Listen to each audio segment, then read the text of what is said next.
Well, I mean, the president's obviously, he's a non-conventionalist, and so his goal was to meet him day one. This second phase now will be to continue to develop a relationship with him.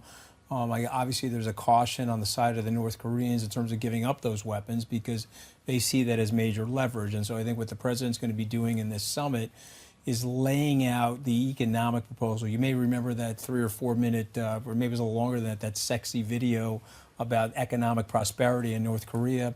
I think what the president's going to want to do is explain to him that the opportunities for economic transformation for himself and his people are way better than holding these potential nuclear weapons in his arsenal. So that's what I think is going to happen. And as the president said before he left Washington, hey, no testing. That's way better now than where we were in the summer of 2017. And I think it's interesting as well when you take a step back and look at the geopolitics of that region, because this actually gives President Trump some serious leverage with the Chinese. Because one of the great concerns, even Henry Kissinger has mentioned this again and again, is the aftermath of North Korea. What happens if the leadership were to fail in that country and the knock-on effect to the region in terms of destabilization? So this actually gives him a chip, doesn't it, with the Chinese? Yeah, I think so. And I think he indicated over the weekend in his conversations with President Xi that they're working in coordination to try to help foster a peace plan. But listen, if you can say denuclearization of the Korean Peninsula after what we've seen from the Clinton administration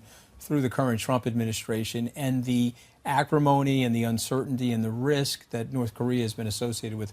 About 12 years ago, I was with Vice President Gore, and this is coming right after the as Obama was on the rise, and we were asking him, what do you think the biggest risk is in the world? It's 12 years ago. He said it was North Korea. And so this has been a blinking light on the dashboard of national security for the United States for a generation. And so if the president can put this to bed and we can see a prosperous North Korean country and government and people, I think it'd be great for the world. So we'll have to keep our fingers crossed. We'll see what happens. But, the president's a showman.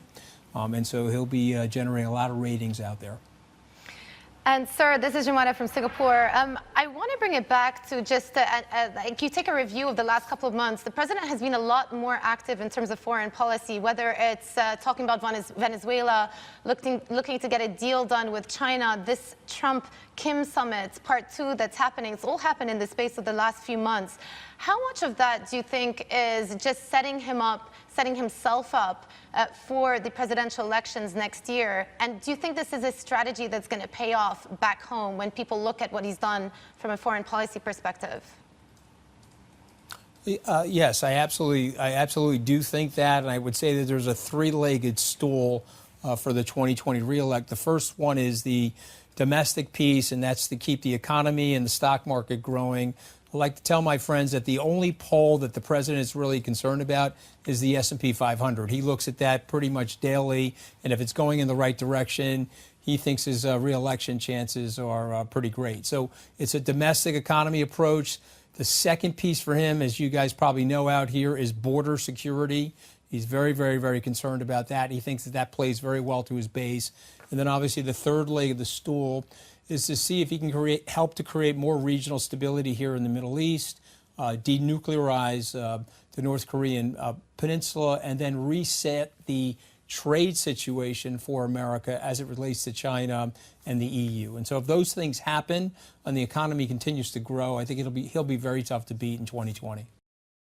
Hey everybody, it's Hadley Gamble from our new CNBC Middle East Bureau in Abu Dhabi. Thanks for stopping by. Now to watch more, you can try one of the videos that just popped up on your screen. And don't forget to subscribe.